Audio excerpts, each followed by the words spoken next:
The wind slammed against the wooden walls of the cabin like a giant's fists, rattling the window panes and howling down the chimney. Rain swept sideways across the porch, drenching everything in its path. But Elijah Granger didn't flinch. He sat near the fireplace, leather bridle in hand, a needle threaded and halfway through a stitch. He had lived alone for 8 years in this remote corner of New Mexico, speaking only to his horses and the occasional wind that carried memories too bitter to name. Then came the knock. It wasn't the knock of a neighbor, he didn't have any. Nor was it the clumsy hammering of a traveler lost in the storm. It was urgent, rhythmic, full of terror. Elijah froze leather straps still looped through his fingers. Another knock, harder this time. He heard voices now, female voices, not yelling but speaking, pleading, not in English but in Apache. His heart clenched. That language dragged old wounds to the surface. The last time he'd heard Apache, his wife Martha and little girl Clara were still alive. The next morning, they were buried behind the barn, victims of a patrol that called them stray hostiles. That was the day Elijah laid down his faith in the world. His hand crept toward the rifle mounted above the mantel. The wood was polished from years of use, and his fingers fit its stock like they were carved for it. He moved quietly toward the door boots, silent on pine planks. Outside, the storm battered the porch thunder rolling overhead. Then came the voice that changed everything. Please, a woman called her English halting but clear. We don't want to die out here. They are close, maybe minutes away. Elijah pressed a hand to the door. He could feel the vibrations of their fear of something pursuing them, not just across miles but across a world that had turned on them. It wasn't just the weather they feared. It was men. Behind his closed eyes he saw Clara's face, and he heard his wife's voice, calm and unwavering. Kindness is what separates us from beasts. And then the voice on the porch again, this time colder, lower. If we die here, they'll find our bodies at your door, and they won't spare you either. Elijah's grip tightened on the iron crossbar. For 8 years, that bar hadn't moved. It had been his line in the sand, his silence, his solitude, until now. The iron bar screeched as Elijah lifted it from its rust-worn brackets. He hesitated just long enough to wonder if this was the moment that would end him. The door creaked open with a reluctant groan, revealing a sight that punched the air from his lungs. 10 Apache women stood huddled together on his porch. Their long dresses were soaked and torn, some darkened by blood. One clutched a baby wrapped in a wool blanket that twitched with weak, shallow breaths. Another held up a young girl who could barely stand her legs trembling. At the front was the woman who had spoken through the door. She stood taller than the rest with a cut above her left eye and shoulders squared in defiance. "My name is Aida," she said. "These are my sisters, my daughters, my people. We've been running for 3 days." Elijah stepped back, letting the storm push them forward into his home. The wind followed, carrying with it the metallic scent of blood and smoke. The cabin, so long silent and cold, filled instantly with movement, whispers, shifting limbs, the soft rustle of fabric. He closed the door behind them and dropped the bar back into place. It felt like sealing a tomb. He watched as they clustered near the fireplace. Aida helped the injured lower themselves to the floor, while 2 others began unwrapping the baby. The infant's lips were pale, and Elijah grabbed a wool blanket from the chest in the corner, tossing it toward them without a word. "They're coming," Aida said softly, now standing just a few feet from him. "Soldiers, maybe a dozen, led by a man named Captain Rourke." The name hit Elijah like a slap. He didn't know the man personally, but he knew the type officers with too much power and not enough conscience. Men who called massacres cleansing. "Why are they hunting you?" he asked. Aita's face hardened. "Because we didn't die when they expected us to. Because we saw what they did and refused to stay silent. And because one of us carries something they fear truth." Elijah looked at the infant again. Truth had a way of making powerful men ruthless. He understood now they weren't just refugees. They were witnesses.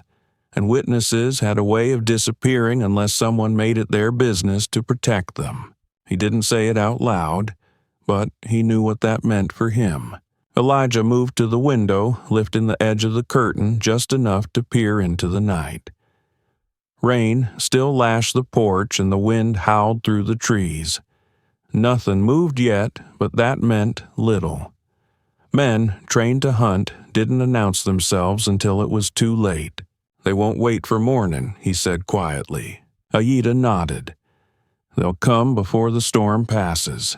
That's how Rourke works. He likes to catch his prey when it thinks it's still safe." Elijah studied her more closely now. The way she held her weight, the alertness in her eyes, the positioning of her women around the cabin. They weren't ordinary refugees. They were tacticians, survivors, fighters. And if he wasn't mistaken, she'd already chosen which floorboards would be cover and which shadows would be ambush points. "You've done this before," he said. Aita didn't answer at first. Then she said, "We were peaceful until we weren't allowed to be." The others moved with quiet purpose.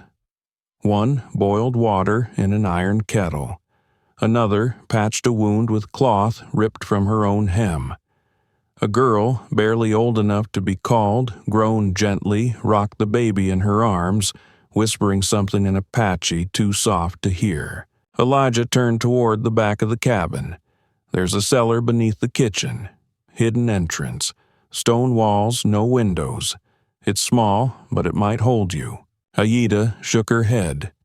"If they find us hiding, you'll be called a traitor. They'll kill you slowly and say you deserved it. I stopped caring what they say 8 years ago." "That may be true," she replied, "but they'll care what you've done tonight. This," she gestured around the room, "this ends the moment they find out you helped us." Outside, the sound of hoofbeats began to rise above the wind, faint but unmistakable. Elijah's hands curled into fists. He'd built this cabin as a place to forget the world. Now the world was at his doorstep demanding to be remembered. "They expect frightened women and an old man who's forgotten how to fight," he muttered. "Maybe it's time to disappoint them." Aita met his eyes, and for the first time since entering she smiled, not out of relief, but recognition. The storm muted the sound of the approaching horses, but Elijah could feel their weight through the floorboards, dull, rhythmic thuds that vibrated in his boots. He retrieved his Winchester from above the hearth and checked the chamber. Loaded. He hadn't fired it in years, but some skills didn't fade with time. They just waited. Aita and 3 of her women took position around the main room. One crouched behind the overturned table. Another pressed against the far wall, knife in hand, eyes sharp.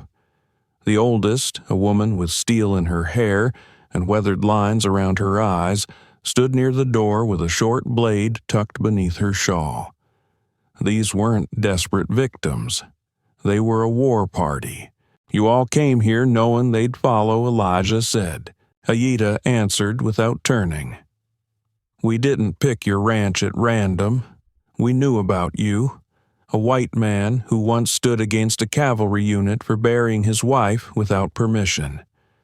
A man who fought for his land when the law refused to recognize it. We figured if anyone might choose justice over silence, it'd be you." He blinked. They had planned this, chosen him not just as a hiding place, but as an ally.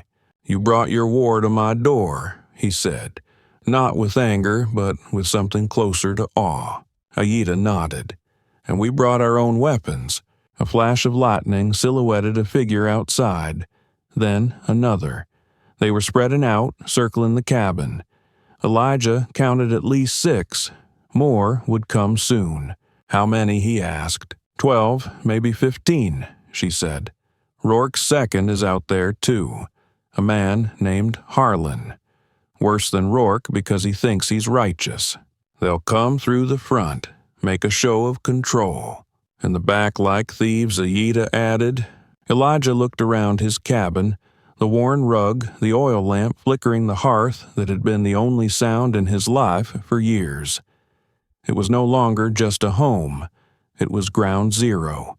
You know how to fight, he said to Aida. She gave a quiet nod. Do you remember how? Elijah's grip tightened on the rifle. We're about to find out. The first shout came just before the door exploded inward. A boot slammed against the wood, and the lock gave way with a splintering crack. Captain Rourke stormed in, rifle raised, expecting panic. Women huddled crying, maybe a man begging for mercy. What he found instead was the cold steel of Elijah's Winchester staring him in the face. For a heartbeat, everything froze. Rain hissed outside. Firelight flickered across the cabin walls. Rourke's eyes, sharp and arrogant, darted around the room. What he saw confused him. Warrior stances, weapons drawn no sign of fear. Behind him, Aida stepped into the light. She didn't shout. She didn't warn. She moved like the storm itself, quiet and unstoppable.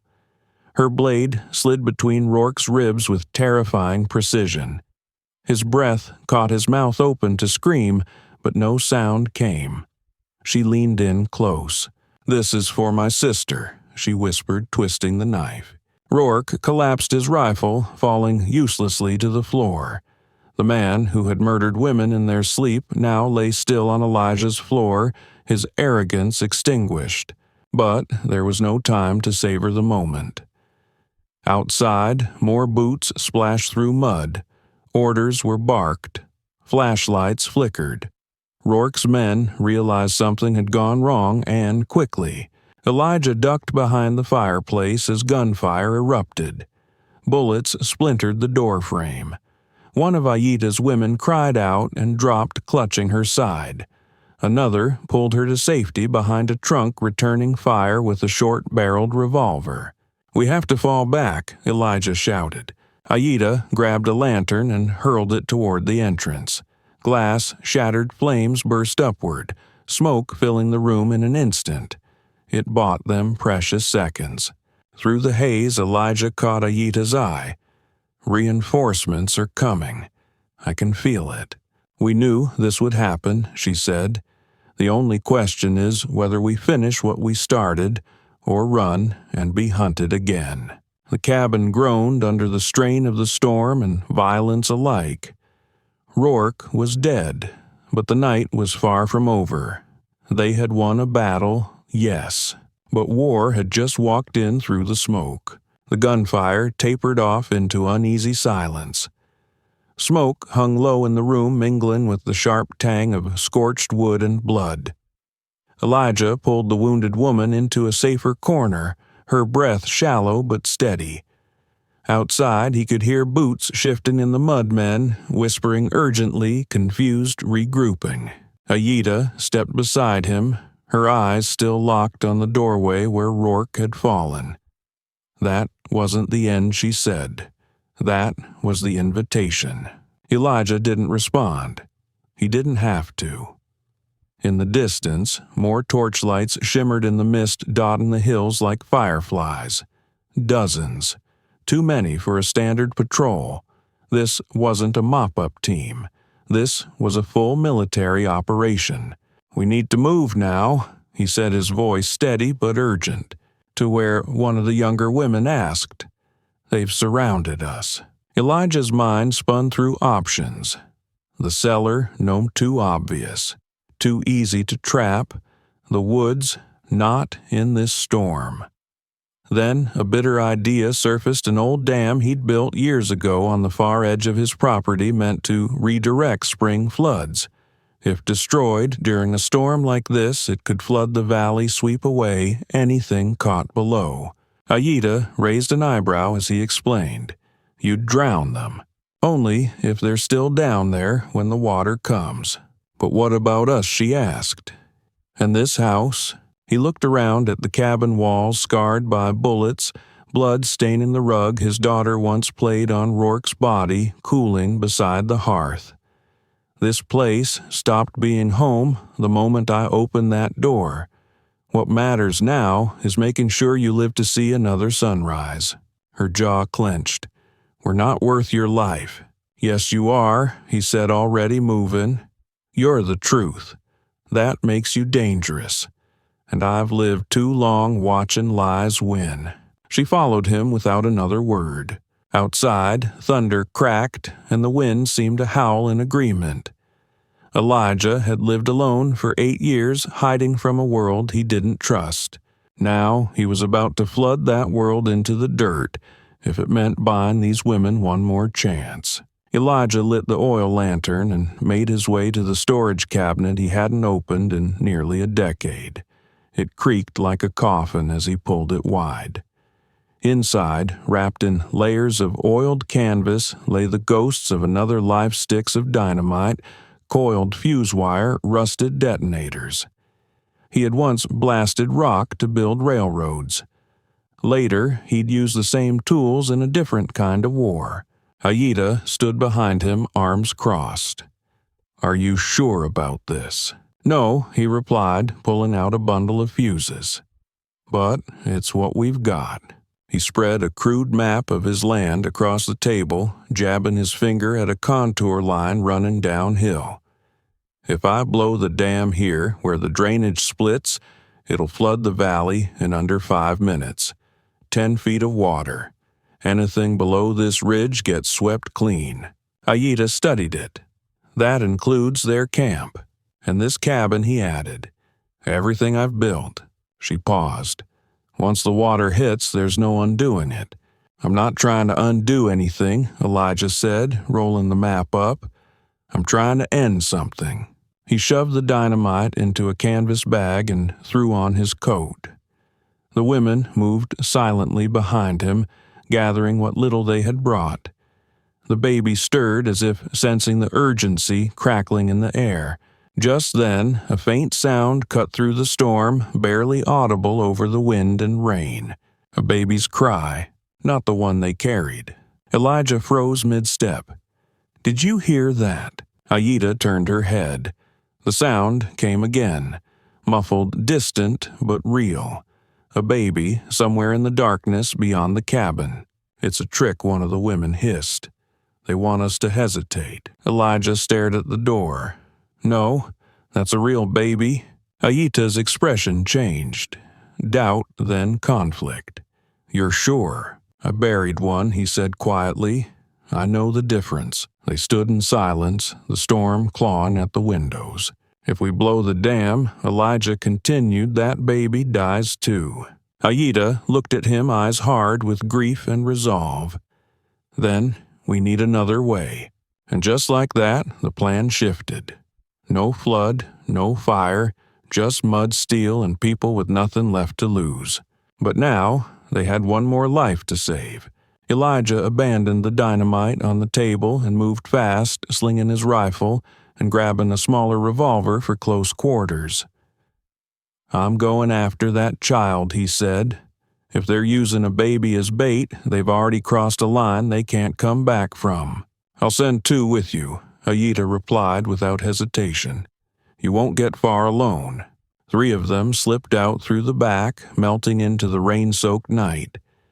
The air was thick with mist and the ground sucked at their boots with every step. The cry came again, clearer now, closer than he'd guessed. It wasn't coming from the main camp.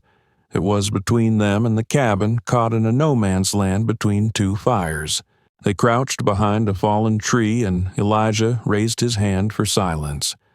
Through the fog, he spotted the shape of a supply wagon, half covered in canvas.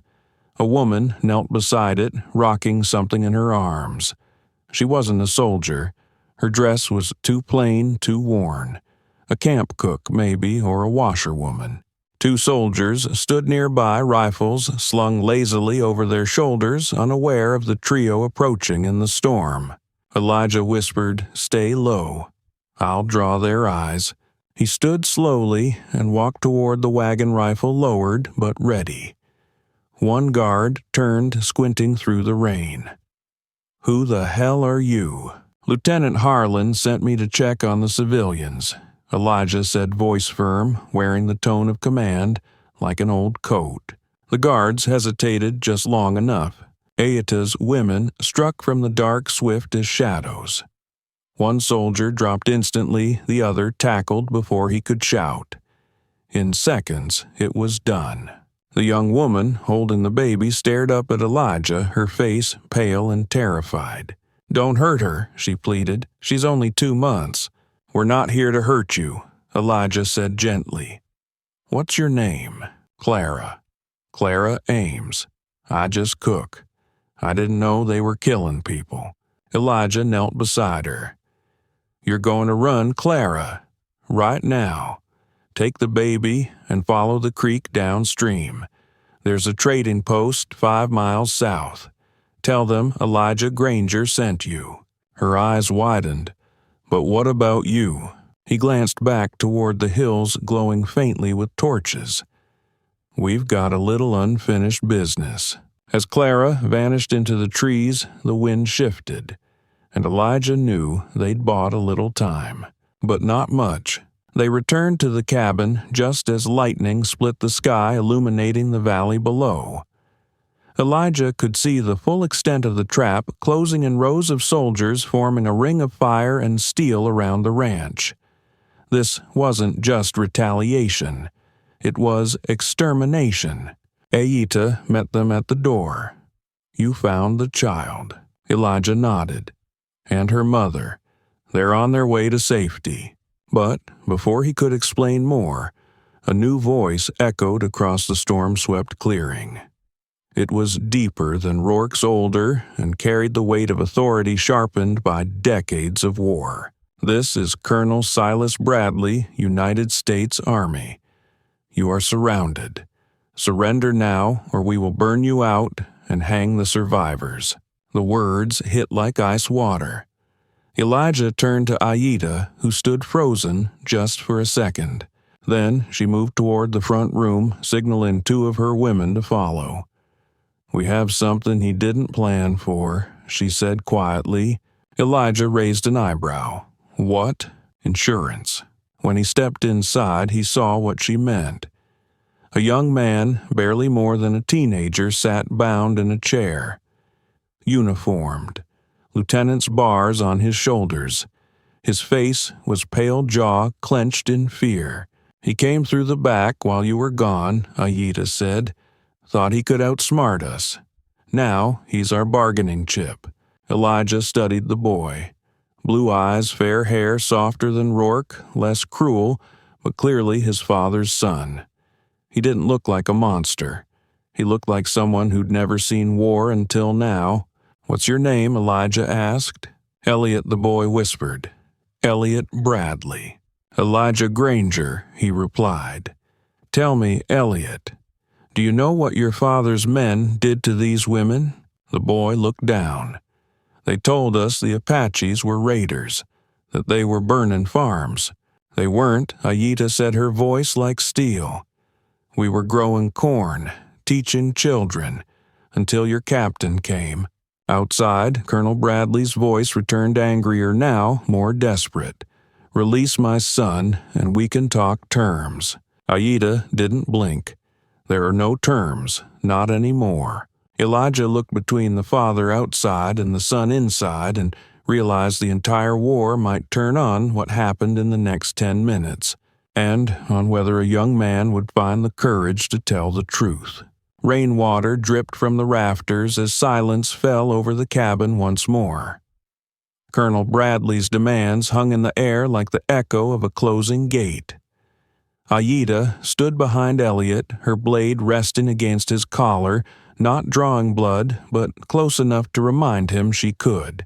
Elijah stepped forward, lowering his voice. This isn't just about you anymore, son. It's about whether your father's lies go unanswered. Elliot's hands trembled against the bindings. I didn't know, he muttered. They didn't tell us anything, just that it was hostile territory, that we were protecting settlers. Aida spoke then, her voice colder than the storm outside. Your father sanctioned the destruction of 3 peaceful villages. He allowed men like Rourke to murder children, to silence women, and to hunt us like animals. Elijah crouched beside the young man. You don't have to answer for everything your father did, but you can help stop it from happening again. Footsteps echoed outside, heavier boots, more organized commands. Someone was approaching. Elijah peeked through the shutters. A new column of riders had arrived, their uniforms darker and their bearing official. Federal marshals.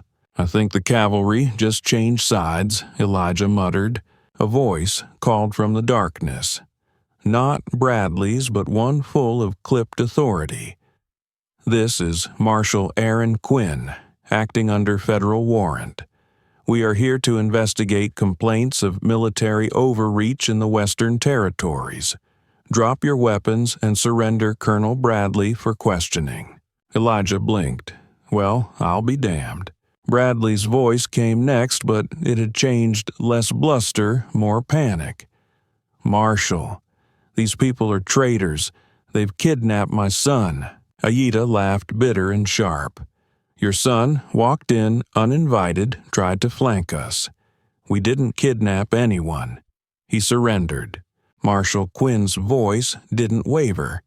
We'll hear both sides, but no one moves until we've secured the area. Inside, Elliot stared at the floor, the truth dawning on him. If I tell them what I know, you bury your father's legacy, Elijah said gently, but you save a lot of lives. Aida lowered her blade. The choice is yours. Elliot nodded slowly. Then let's finish this. I'll testify. Outside, Colonel Bradley's torches began to flicker as the federal agents moved in surrounding his command. And inside, the balance of power shifted not with blood, but with truth. Dawn cracked over the New Mexico hills with a strange hush, the kind that follows nights when the earth itself seems to hold its breath. The rain had stopped, leaving behind a landscape soaked in ash, mud, and memory. Smoke still curled from the cabin's chimney, but the fire inside burned lower now, less for heat and more for light. Marshal Quinn stood just outside the doorway, notebook in hand, boots thick with red clay. Beside him sat Lieutenant Elliot Bradley, his wrists unbound, his voice steady but hollow as he recounted the events leading up to the assault. His testimony didn't shake, it shattered.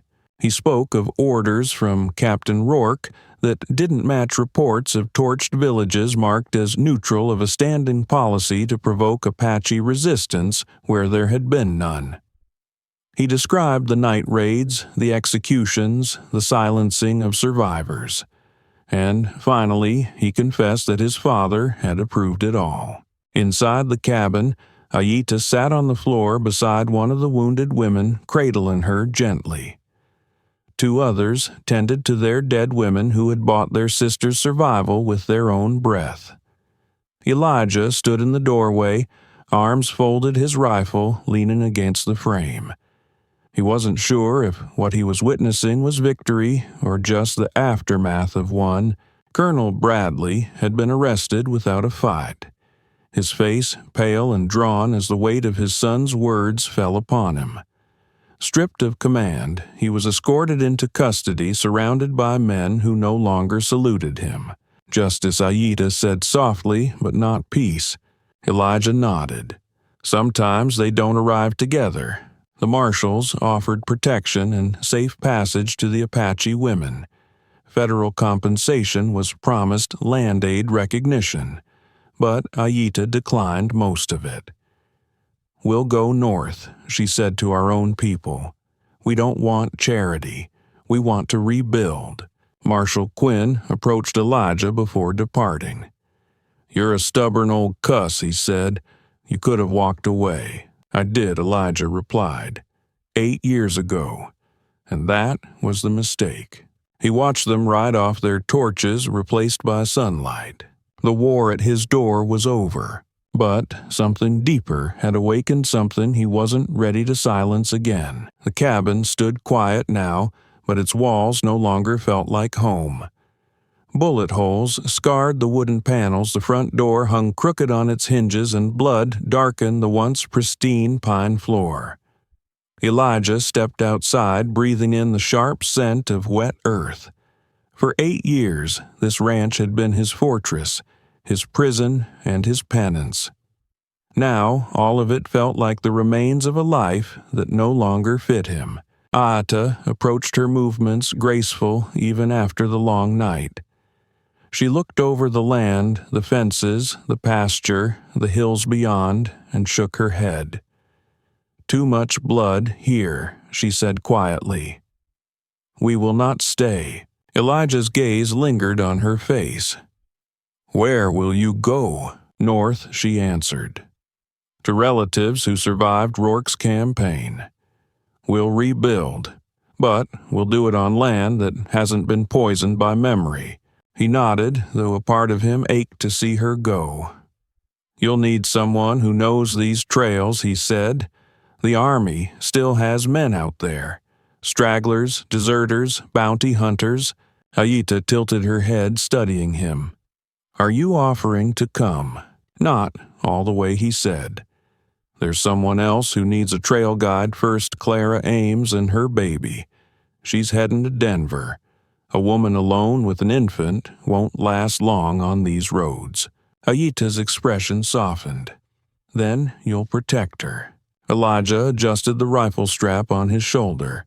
"First good job I've had in years." They exchanged a look, mutual respect born of fire and survival. Aita extended her hand. He took it, rough calluses pressing against her worn palm. "We stood together and lived," she said. "That will be remembered." As Aita and her women mounted their horses and rode north, Elijah stood in the ruins of the life he had built, knowing one thing for certain: the hermit who had shut out the world was gone. In his place was a man who had remembered what it meant to fight, not just for survival, but for what was right. The sun climbed higher, painting the horizon gold. A new day and a new purpose. Elijah rode out at first light, the saddle creaking beneath him as his horse trudged along the muddy trail. The land he once called home shrank behind him, a silhouette against a rising sun that lit the hills with hues of amber and rust. Clara Ames and her baby waited half a mile ahead, bundled near a wagon borrowed from the marshals. She looked up as he approached, eyes wide but steady. "You came," she said, her voice still weary from the night before. "I said I would," Elijah replied simply, "and I keep my word." They traveled in silence for a while, the baby cooing softly under the blanket. Every so often, Clara would glance back down the trail, half expecting soldiers to emerge from the trees. But there were no more soldiers, just wind and memory. "You think they'll come for us?" she asked quietly. "They might," Elijah admitted. "But they'll find the trail cold and the story hotter than they can handle. Bradley's going to face more than a court-martial, and Elliot, he'll make sure of it." Clara nodded, adjusting the infant in her arms. He didn't have to speak up. "No," Elijah said, "but sometimes the best men are the ones who finally see the truth and don't look away." As they passed a ridge overlooking the valley, Elijah paused. From here, he could see the ruins of his cabin, barely more than a smudge on the landscape now. Smoke no longer rose from its chimney. The place that once shielded his grief had become the ground where he buried it. Clara looked up at him. "What will you do when we reach Denver?" Elijah gave a faint smile. "Probably keep going. Find some place that needs fence posts and strong backs, maybe teach a few folks how to build instead of burn." She studied him for a moment. "I think you were always meant to protect people." Elijah looked ahead where the path curved into the trees, sunlight dappling the trail like golden promises. "Maybe," he said. "Took me 8 years to remember." They continued forward, one step, 1 mile at a time, toward a life that hadn't seemed possible just days before. And behind them, in the quiet stillness of a land reborn, the legend began to take root. Of the night, a rancher stood with 10 Apache women. Of the truth that cracked an army. Of a man who chose to stop surviving and start living. Sometimes the hardest battles we fight aren't on battlefields. They're in the silence we choose to live with the grief we hide from and the truth we're afraid to face. Elijah Granger could have closed the door and let the storm pass, but instead he opened it, not just to 10 women running for their lives, but to the man he used to be. And in doing so, he helped bring justice, not just with a rifle, but with his heart. If this story moved you, if it reminded you that courage can rise even from grief and justice can come from unlikely places, let us know in the comments. What would you have done if you were Elijah? Don't forget to like, subscribe, and share this video with someone who believes in standing for what's right, even when the cost is high. Because sometimes being human is the only choice that truly matters.